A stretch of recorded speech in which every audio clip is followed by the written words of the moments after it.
In 1519, Florence welcomed a child whose destiny would shape the future of Europe. Catherine de Medici, born Caterina Maria Romola di Lorenzo de' Medici, entered the world as the last hope of a dying dynasty. The Medici family, once the most powerful bankers in Europe, was losing its grip over Florence. Their enemies waited like wolves in the shadows. Before Catherine could speak a word, tragedy claimed both her parents. Her mother, Madeleine de la Tour d'Auvergne, died just weeks after giving birth. Her father, Lorenzo II de' Medici, Duke of Urbino and heir of the Medici line, followed soon after. With Florence in turmoil and rival families rising against the Medici, Catherine was sent to a series of convents for safety. Behind the quiet walls, she learned discipline, languages, and the art of observation. But she also learned fear of being taken, used, or killed. The nuns adored her sharp mind and gentle manners. But outside those walls, enemies whispered that the young Medici girl would make the perfect political hostage. At just 8 years old, danger finally reached the convent walls. The Medici were expelled from Florence, and rebel forces stormed the city. Catherine, small, frightened, and powerless, was seized as a political prize. For months, she was passed from one rebel group to another, imprisoned in harsh, cold quarters meant to break the spirit of the Medici line. As she grew older, Catherine's value increased. She wasn't just the last Medici. She was a key to alliances, wealth, and influence. The Pope at the time, Clement VII, himself a Medici, recognized her as a political treasure. Her marriage could strengthen the family's fading dominance across Europe. At 14, Catherine was informed that her life was about to change forever. She would marry Henry, Duke of Orleans, the second son of King Francis I of France. She had never met him. She had never even seen France. But the marriage was not about love, it was about diplomacy. It was a union designed to strengthen ties between France and the Medici-controlled papacy. From the moment Catherine set foot in the French court, she felt the coldness of judgment. The glittering chateau walls sparkled with gold, but the eyes that watched her were sharper than blades. She was Italian, foreign, political, and unwanted. The French nobles whispered that she was too plain, too quiet, and worst of all, a Medici. Henry, Duke of Orleans, her new husband, barely looked at her. He was stiff, distant, and visibly uninterested. Catherine could feel it in every gesture. She was not the woman he loved. That place was already taken. Henry's heart belonged to another, a woman who would become Catherine's greatest rival and greatest teacher. Her rival was Diane de Poitiers, the king's mistress, and a woman of breathtaking poise, intelligence, and political instinct. 20 years older than Henry, Diane commanded his devotion with elegance and authority. Catherine immediately realized the truth. Diane was the true queen of Henry's heart, and in many ways of the court itself. Catherine watched as Diane guided Henry's decisions, managed his reputation, and even controlled his finances. It was Diane who chose Catherine's jewels, Diane who dictated her wardrobe, Diane who approved her spending. Catherine had entered a marriage where she was the bride, but Diane was the power. Most would have broken under humiliation, but not Catherine. She realized something crucial. If the court ignored her, she could watch them without being noticed. And so she learned. She learned what every glance meant, which nobles despised one another, who lied, who schemed, who could be bought and who could not.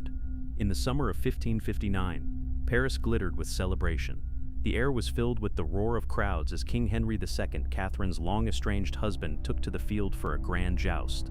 The tournament was meant to seal peace between France and Spain, a moment of triumph for a kingdom weary of war. Henry charged toward his opponent, Gabriel de Montgomery, with the confidence of a seasoned warrior. But fate intervened. As their lances met, Montgomery's weapon shattered, sending a lethal splinter through the king's visor. It pierced Henry's eye and drove deep into his skull. Gasps tore through the crowd.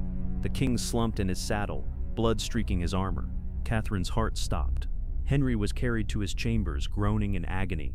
Physicians crowded around him, their hands trembling as they tried in vain to save him. Catherine, usually silent in his presence, now took command. She forbade Diane de Poitiers from entering the king's rooms. She stood by Henry's bedside, watching the man who had ignored her for decades now slipping beyond the reach of medicine. On July 10, 1559, Henry II finally died. His final breath was not witnessed by Diane. It belonged to Catherine, the woman he had once overlooked, yet who now held the future of France in her hands. Outside the chamber, the court trembled. A child king, Francis II, was about to ascend the throne. Catherine knew that her moment had come, and she seized it with both hands. Her first act as Queen Mother was swift, cold, and unforgettable. She summoned Diane de Poitiers, the woman who had dominated her life, and demanded the return of royal jewels, lands, and titles. Diane was banished from court, Her reign as the unofficial Queen of France ended in a single stroke. Catherine reclaimed the Château de Chenonceau, the jewel of Diane's influence, and with that she wiped away years of humiliation. Catherine wielded power greater than most kings. Her son Francis II was only 15, fragile, inexperienced, and easily influenced. Catherine positioned herself at his side as the true authority behind the throne. Ministers, ambassadors, generals, all now reported to her. She controlled access to the king, she controlled the flow of information, and she controlled the future of France. As mourning veils covered the court, Catherine embraced a wardrobe of permanent black. To some, it was a sign of devotion. To others, an omen. Her presence became a force, quiet, watchful, commanding. Catherine understood the fatal flaw of French politics. Loyalty was worthless. People changed allegiances as easily as they changed clothes. So she developed a new strategy, one inspired by the survival lessons of her childhood. Trust no one, use everyone. She played rival factions against each other like pieces on a board, ensuring that none grew strong enough to threaten the crown. Catherine did not rule with force, she ruled through access. She controlled who could speak to the king, who could influence policy, who could receive favor. Ambassadors waited anxiously for her approval. Nobles bowed lower when she passed. Ministers wrote letters flattering her judgment. Catherine understood that real power wasn't in the crown, it was in controlling the path to it. Soon nothing happened in France unless she allowed it. Catherine bore 10 children, each one a potential political bridge. She arranged marriages, secured alliances, and used her daughters as living treaties. Her sons, though weak, gave her legal authority. Each time another child ascended the throne, Catherine's influence deepened. When Francis II died from illness, Catherine's second son, Charles IX, became king at just 10 years old. Catherine was officially named Regent of France, the position she had silently prepared for all her life. And she ruled with total authority. She sat in council meetings, negotiated with foreign powers, and crafted edicts. Despite Catherine's efforts, fear and suspicion festered. Radical elements on both sides plotted in secret. Huguenot leaders were gathering, and the Catholic faction, particularly the powerful Guise family, saw an opportunity to strike. An assassination attempt was made on Admiral Gaspard de Coligny, the most powerful Huguenot leader. He survived, but Paris did not. Panic spread. Huguenots demanded justice. Catholics feared retaliation. The royal court trembled. Someone had tried to kill the man who had just sworn loyalty to the king. The question became deadly. Who ordered the attack? On the night of August 23rd, the Royal Council held a secret meeting.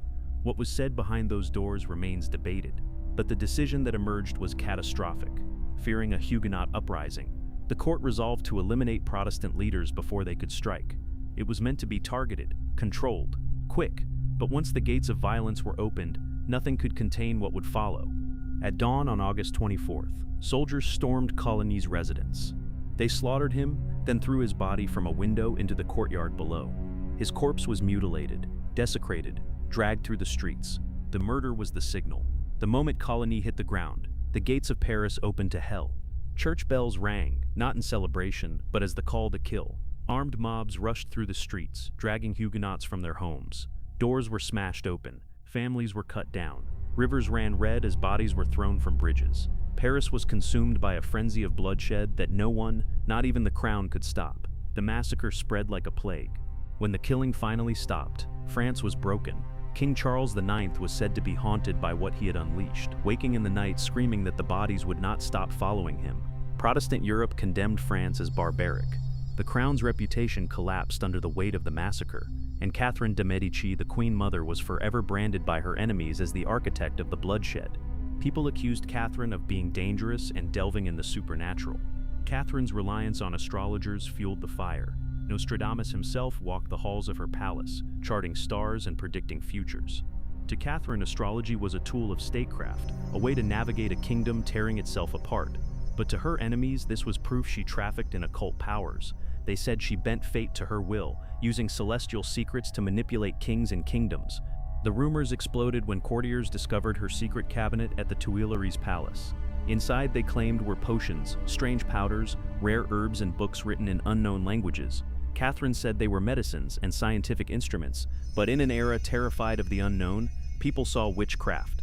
Her enemies accused her of far more sinister acts. Some claimed she attended black masses, where priests turned heretics invoked dark spirits.